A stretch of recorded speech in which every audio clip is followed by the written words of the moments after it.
gobierno dijo y sigue diciendo, lo hemos escuchado estos días al presidente, incluso decir que entre los éxitos que tenía su gestión es que se había derrotado a la inflación o se le había frenado a la inflación.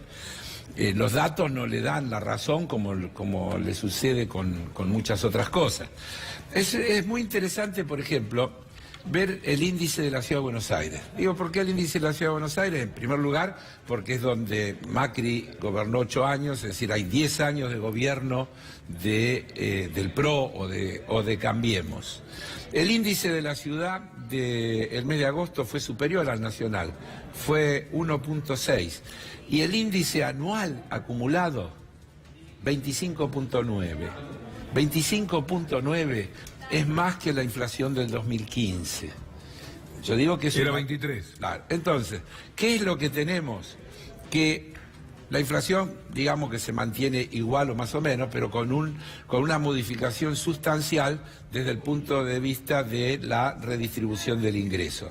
¿Qué es lo que más aumentó respecto del mes anterior en el índice de la Ciudad de Buenos Aires? Alimentos y bebidas no alcohólicas. El índice de precio general fue 1.6, alimentos y bebidas fue 2.3. Es decir, salud 3.1. No es casual, porque el promedio a veces es un poco mentiroso. El promedio mezcla cosas distintas.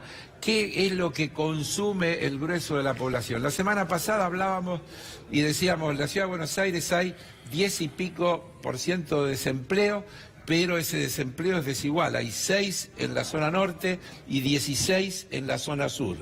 Ahora, los aumentos de precios son iguales en toda la ciudad.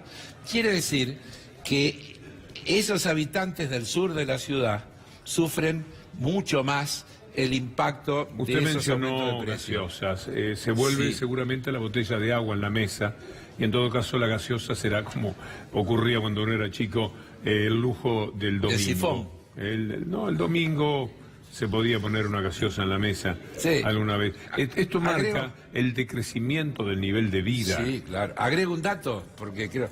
¿Sabe cuánto aumentaron los medicamentos desde que entró este gobierno?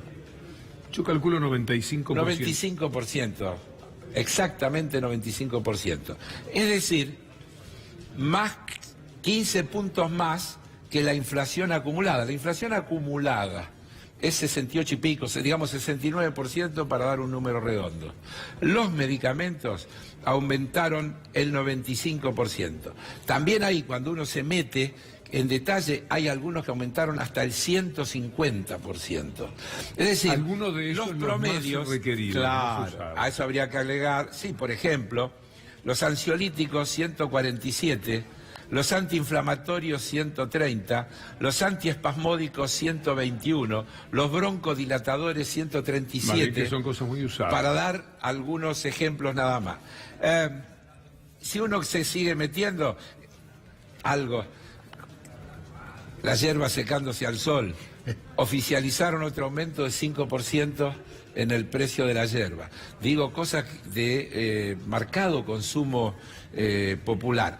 Y redondeo con lo que decía Julia Estrada. Si no hay políticas de regulación de los precios, ¿por qué no subirían? ¿Quién le pone límite a la voracidad rentística de los empresarios?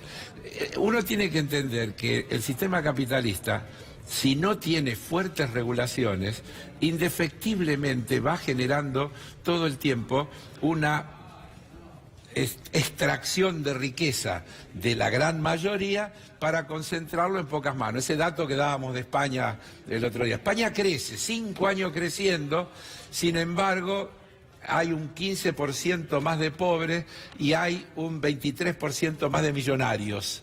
Que eso es lo que genera este modelo. Indefectiblemente es lo que está pasando y va a seguir pasando en la Argentina si no hay políticas fuertes de regulación. Este gobierno es absolutamente contrario, es promercado. Por lo tanto, si consolida su rol porque obtiene un resultado electoral que se lo permita, lo que vamos a tener es mucho más de lo mismo y mucho peor. Gracias.